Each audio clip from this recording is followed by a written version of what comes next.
recording? Not yet. Working on it. Where is it? Having a little trouble today. For Buccaneers.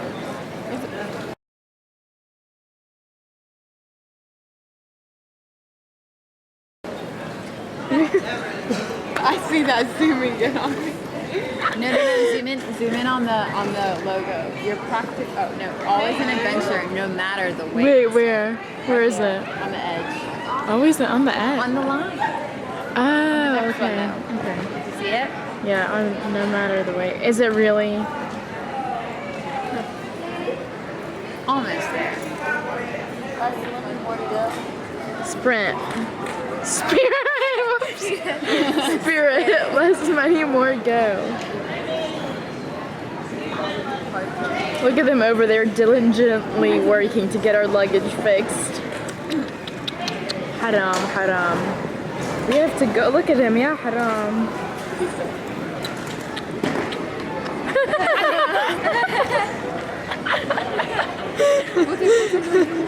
That was so funny.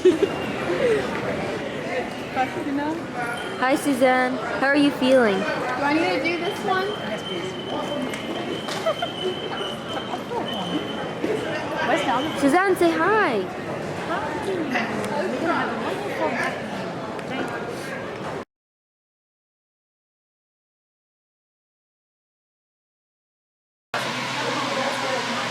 Good morning. Where are we? Boston Marriott. That landed in my mouth. What did? I don't know.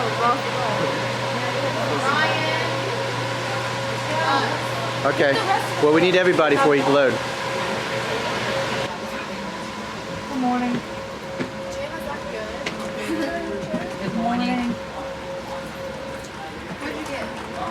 Where are we going today? Don't know. Awesome. Y'all read the schedule.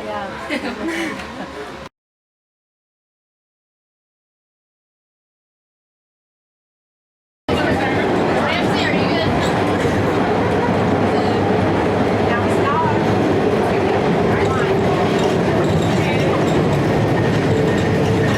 My hand is like grabbing.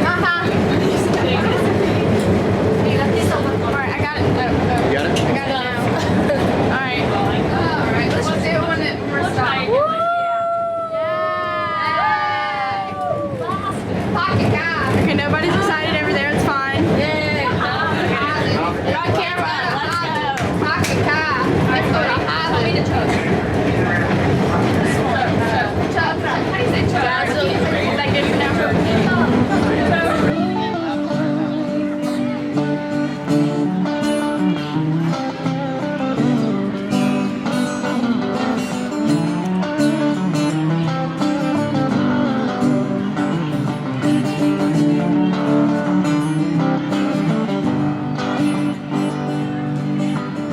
Sweet home, Boston Commons, where the sun shining down. Sweet home, Boston Commons, big old colonial beautiful town.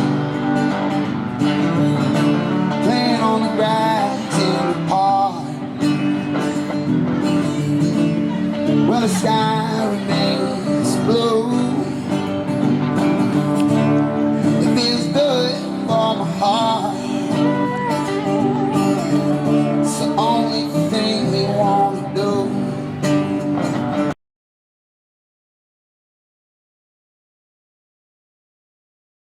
We're actually going to walk up to that large obelisk right over there, but I don't want to keep you in the sun while we're talking about him.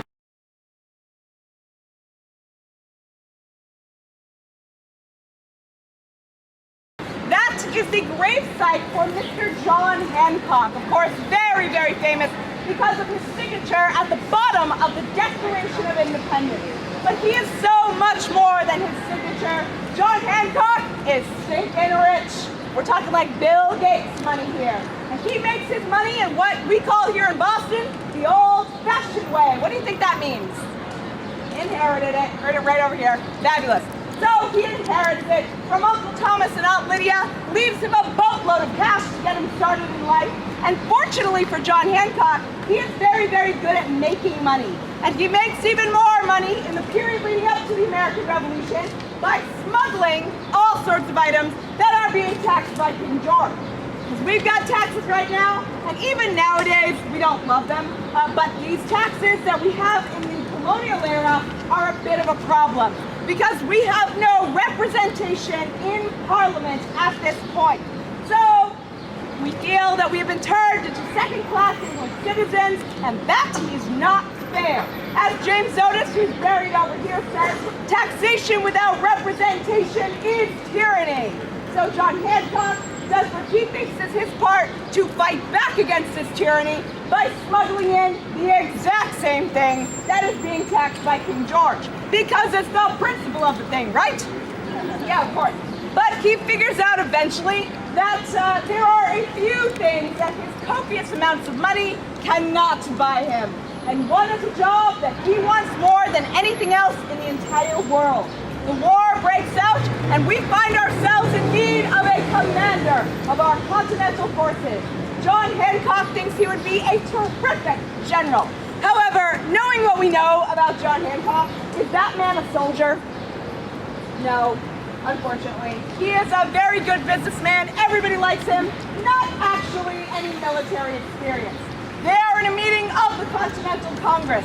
John Adams, our second president and cousin to Samuel Adams, gets up in front of the room and starts to talk about the type of man to lead us to victory against King George's tyrannical forces. A man who is a leader of all. A man who all will follow, unafraid to die. John Hancock thinks he's talking about him. So he's halfway out of his chair, ready to do this sort of thing, when John Adams gets to the end of his speech. And who does he say? Of course. He says, and that man shall be George Washington. John Hancock turns the color of this guy's shirt, sinks back down into his chair, terribly embarrassed, and George Washington tries to sneak out of the back of the room. So there you go. After the war, there's a brand new job available. We have never had it before. We were going to call the king. Well, we decided that ended poorly, so we called today. Right, you all know President John Hancock, right? All right, and who gets it again?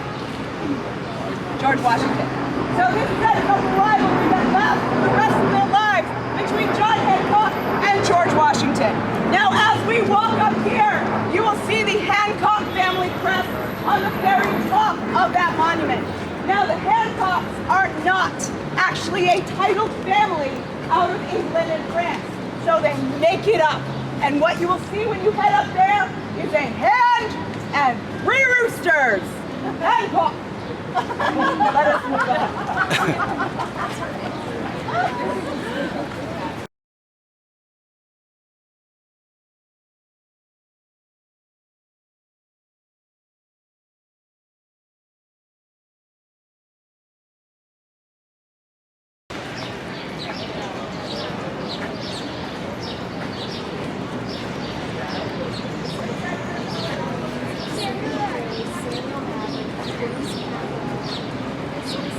Where does it say beer maker? What? It says that he was a son of revolution. He was a leader of men, an ardent patriot. It does not say beer maker. Come down. I'm sure you noticed this large vault right here, which is the gravesite of Mr. Samuel Adams. Now, Samuel Adams is a lot of things here in Boston. He's a brilliant statesman and propagandist. At one point, he is a tax collector for King George, which in retrospect is an awful idea because he is not a fan of taxes and not a fan of King George. At one point, he is a governor as well. He signs the Declaration of Independence, just like Robert Treat Paine, who we walked by, and John Hancock over there. But what Samuel Adams is not is this. Now, I'm pretty sure I can tell who's over 21 here and who is not. Already asked it. The Freedom Trail Foundation does not condone underage drinking. But for those of you who have enjoyed this, Samuel Adams was not a commercial brewer of this product. Now, his father owned a malt brewery, which does go into this. And after his father took over the brewery. And for all of the things he was really, really, really good at, business was not one of them. So unfortunately, after about a month of owning this, he runs it right into the ground. So sadly, not a brewer and patriot, and the really good-looking guy on here, not Samuel Adams. Samuel Adams looks more like Paul Giamatti in a wig. The Boston Brewing Company looked at this picture and they said, oh my God, this not gonna sell us any products, not gonna make us any money. So instead, they took a picture of our friend Paul Revere, and they gave him the Hollywood treatment. They Botoxed him, they liposuctioned him, they airbrushed him up, and this is who you will find to this day on Samuel Adams. We've got Sam, Paul 2.0. Now personally, I think they should make an offshoot, call it Revere, and put Sam on it, and then you could drink it together. And for those of you who are over 21, take a look right there across the street. Now that, my friends, is the Beantown Pub, which is the only place in the entire world where you may enjoy a cold Sam Adams while you are gazing upon a cold Sam Adams. Now we'll take a moment, you guys can go up and see him, and we're gonna head out this way.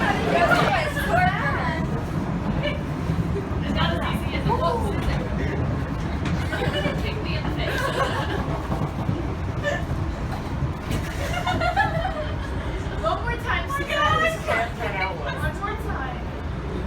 Yellow. Where are we? Yellow. You're cheating. What are you doing?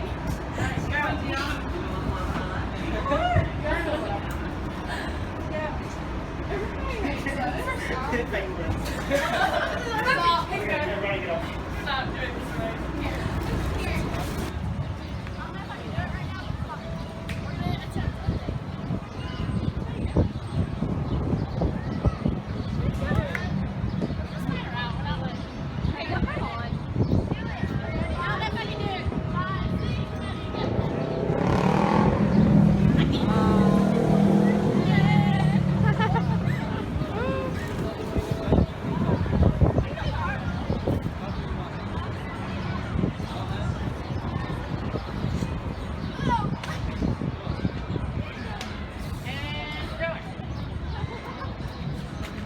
Oh yeah.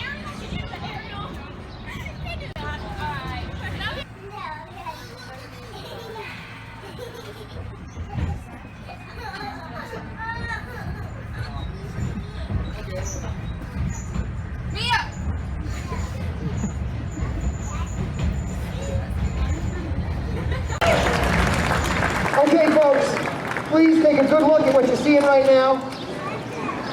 I spent 6 months of my life learning how to just stand here. I'm going to try to juggle 3 very different objects for you. Make sure you clap early because it ain't going to last very long, all right? Everybody, on a rhythm, let's finish the show. Here we go. Come on now. Everybody. Louder. Yes. Faster. And 3.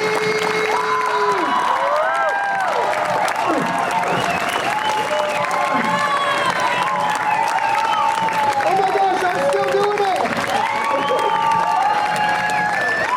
Yeah. Okay, hold on. Nobody move. I'm not sure how to get down. Shut up. Ladies and gentlemen, I hope that you get to do something with your life that you love. What I have shown you today has taken me thousands of hours to learn how to do. My name is Brent McCoy, and that's my show for you. Thanks so much, guys.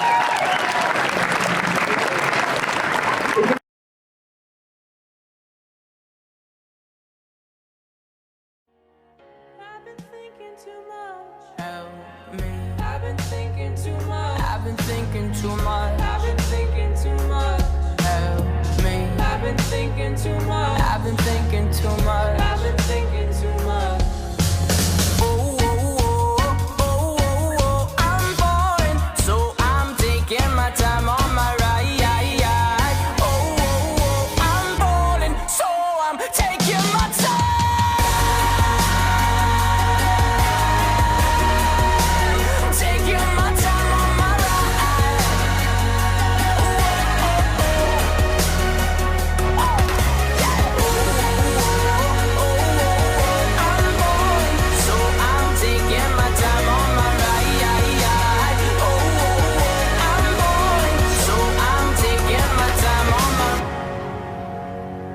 I've been thinking too much.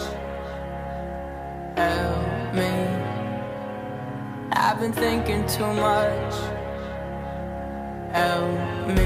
I've been thinking too much. I've been thinking too much. I've been thinking too much. Help me. I've been thinking too much. I've been thinking too much.